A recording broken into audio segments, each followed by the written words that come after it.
আজি অলপমান দিনৰ পৰা চাই আছো অসমত এটা সাংঘাতিক স্কেম চলি আছে, দালালিগিৰি চলি আছে। লাজ লাগিছে মোৰ এটা কথাতে, এই দালালিগিৰি কোনে কৰিছে জানেনে? আমাৰে জাতিৰ কিছুমান ডেকা ল'ৰা ছোৱালীয়ে, যি নেকি এটা বগা চোলা পিন্ধি নিজকে জাতিৰ ৰক্ষক বুলি কয়, জাতিক বচাম বুলি কয়, কিন্তু এইসকলে নিজৰ পকেট গৰম কৰিবৰ বাবে, এখন নতুন গাড়ী কিনিবৰ বাবে, নিজৰ ঘৰটো চট ঢেলাই দিবৰ বাবে অসমীয়া মানুহকে ঠগে, অসমীয়া মানুহৰ লগতে গাদ্দাৰী কৰে। ইহঁতৰ উদ্দেশ্য লক্ষ্য কোনো অসমীয়াৰ বাবে নহয়, নিজৰ পকেট গৰম কৰিবৰ বাবে। সেয়েহে এওঁলোক 40-45 বছৰ বয়সলৈকে নিবনুৱা হৈ থাকে, আৰু নিবনুৱা হৈ থকাৰ পাছতো কিন্তু বলেৰ' স্কৰপিঅ' গাড়ী চলাই নিজৰ ঘৰত চট ঢেলাই দিয়ে, গাঁওখনৰ ভিতৰত ধুনীয়া ঘৰটো বনাব পাৰে। কেনেকৈ? এনেকৈ চাওক, সমাজ সেৱাৰ নামত এনেদৰে এজন সমাজ সেৱক বালি গাড়ী লৈ গৈছিল, কোনোবাই ধৰিলে।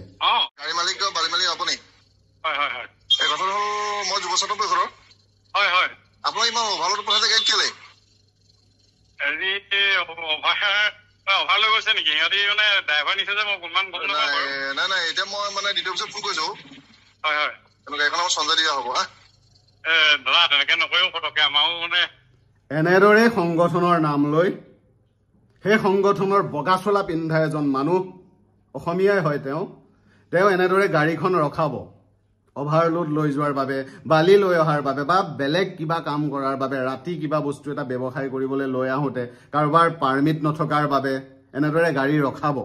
আৰু ইয়াৰ পাছত সেই মানুহজনে যেতিয়া ভয় খাব, তেতিয়া এইবোৰ আৰম্ভ হ'ব। আমি আজি গৈছোহে, আপোনালোকে বেপাৰ কৰি আছে, কিন্তু আমাৰ লগত আপোনালোকে ধৰক কোনো কথা নাপাতে। ইয়াৰ বেপাৰ কৰিবৰ বাবে ট্ৰেড লাইচেন্সৰ প্ৰয়োজন, সংগঠনৰ অনুমতিৰ প্ৰয়োজন নাই। মোৰ ল'ৰাৰ হেণ্ডিকেপ হয়, মই আজি এমাহ মানৰ আগত আনিছো আপোনাক, মই গোটেই প্ৰুফ দি দিম লাগিলে আপোনাক। মই ল'ৰা 12 বছৰলৈ হেণ্ডিকেপ হৈ আছে, মোৰ এটকা মানে অৱস্থা বেয়া হৈ আছে বহুত, মই মানে গাড়ী উলিয়াব নোৱাৰো যদি ধৰি দিয়ে। মই এটা সাংঘাতিক আপোনাৰ মই হাত যোৰ কৰিছো লাগিলে, মই তাৰ ভৰিত পৰি দিম লাগিলে, আপোনাৰ মই ভৰিত ধৰিছো। সেইটো নক'ব, সেইটো নক'ব বাৰু। মই আপোনালোকক মোৰ আহোম ল'ৰাই, মই গগৈহে লিখো, আপুনি গগৈ কিবা এটা দি দিয়ক, কিবা এটা দি দিম, মই একো নহয়, মোক কিবা এটা দি দিম লাগিলে। মোক আহোম ল'ৰা আৰু তেওঁৰ এজন বিশেষভাৱে সক্ষম সন্তানৰ দেউতাক, অসমীয়া মানুহ, সংগঠনটো কাৰ? অসমীয়াৰ। তেওঁক যদি পইচা নিদিয়ে তেতিয়াহ'লে তেওঁ কি কৰিব? পুলিচক মাতি গতাই দিব। কাৰ লগত দাদাগিৰি দেখাইছে সংগঠনৰ লিডাৰজনে? অসমীয়াৰ লগত। কাৰ লগত উস্তাদি কৰিছে পকেট গৰম কৰিবৰ বাবে? অসমীয়াৰ লগত। এই সংগঠনটো কাৰ বাবে তেতিয়াহ'লে? ইয়াৰ উচ্চ পদস্থ বিষয়াসকলে, সভাপতি ছেক্ৰেটাৰীবিলাক যে চেণ্ট্ৰেল কমিটিত বহি আছে, তেওঁলোকে কিবা একশ্যন ল'বনে, সিদ্ধান্ত ল'বনে?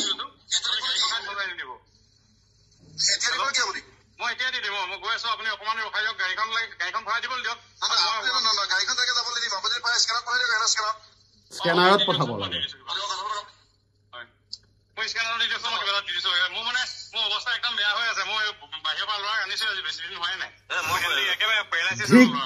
সংগঠন শেষত কিমান টকাত ফাইনেল হ'ল চাই লওক, এইটো শুনি লওক।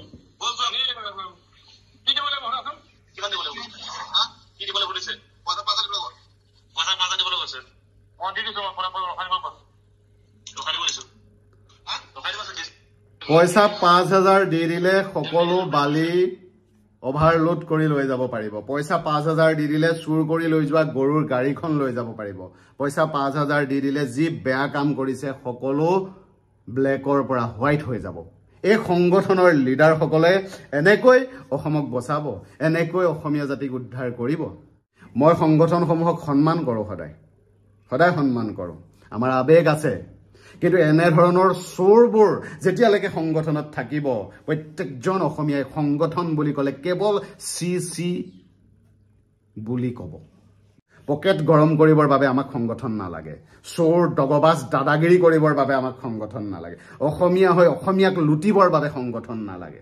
সংগঠন যদি কৰিব বিচাৰিছে আমাৰ সমস্যা সমাধানৰ বাবে কৰক। সেই ল'ৰাজনে, সেই মানুহজনৰ ল'ৰাজন যে বিশেষভাৱে সক্ষম, তেওঁক সহায় কৰিবৰ বাবে সংগঠন কৰক। দেউতাকৰ পৰা 5,000 টকা লৈ নিজৰ ঘৰত মাংস খাবৰ বাবে নহয়। এনেধৰণৰ সংগঠন আমাক নালাগে। অনুৰোধ কৰিছোঁ চোৰ ডকাইতসমূহক কৈছোঁ খেতি কৰক হাজিৰা কৰক সংগঠন নহয় আমাক এখন নিকা অসম লাগে য'ত ইজনে সিজনে জাতিটোৰ কথা ভাবে অসমখনৰ কথা ভাবে নালাগে চোৰ সংগঠনৰ বগা চোলা পিন্ধা নেতা যি আজি চুৰি কৰি কৰি পকেট গৰম কৰিব ঘৰ বনাব গাড়ী কিনিব আৰু সংগঠনৰ পৰা ৰিটায়াৰমেণ্ট লৈ পলিটিচিয়ান হ'ব নেতা হ'ব আৰু অসম চলাব এনেকুৱা ধিক্কাৰ উপজাম মানুহ নালাগে অসমৰ বাবে লাজ পাইছোঁ এজন অসমীয়াই অসমীয়াক পইচা ডিমাণ্ড কৰাৰ বাবে 5,000 টকাৰ বাবে নিজৰ বিবেক বিক্ৰী কৰাৰ বাবে ভিডিঅ'টো শ্বেয়াৰ কৰক মই অপেন চেলেঞ্জ কৰিছোঁ সংগঠনৰ উচ্চ পদস্থ সভাপতি সেক্ৰেটাৰী সমূহক যি মিডিয়াৰ সন্মুখত আহি ডাঙৰ ডাঙৰ ভাষণ দি থাকে এওঁৰ বিৰুদ্ধে কি একশ্যন ললে কৰি দেখাওক দোকানে দোকানে গৈ দম দি পইচা আনা সংগঠনৰ সেই লৰাকেইটাৰ বিৰুদ্ধে কি সিদ্ধান্ত ললে কৰি দেখাওক তেতিয়া দূৰৰ পৰা সেৱা কৰি কম এইটো আমাৰ সংগঠন জয় আই অসম